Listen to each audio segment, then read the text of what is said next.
বন্ধুরা, আপনারা কেমন আছেন? আজকে আমি একটা রেসিপি নিয়ে এসেছি। আমার সেই সকল বন্ধুদের জন্য রেসিপিটা নিয়ে এসেছি যারা ওয়েট লস জার্নিতে এখন খুব কষ্ট পাচ্ছেন। আপনাদের একটু চিট ডে করার ইচ্ছে যদি হয় তাহলে এই রেসিপিটা সঙ্গে রাখতে পারেন।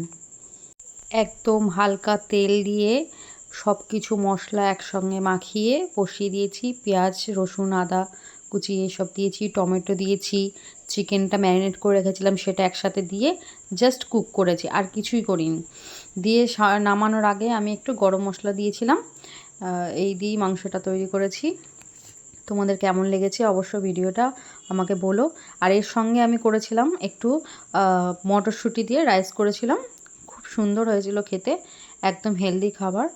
আমি রাইসের মধ্যে কোনো ঘি বা কিছু বাটার কিছুই দেইনি, যার জন্য এটা খুবই সুস্বাদু হয়েছে আর হেলথের জন্য এটা খুবই ভালো হয়েছে। ভিডিওটা যদি ভালো লাগে একটু লাইক করে দেবেন আর একটু সাবস্ক্রাইব করে দিয়ে পাশে থাকবেন। আর অবশ্যই ভালো থাকবেন, সুস্থ থাকবেন। ধন্যবাদ।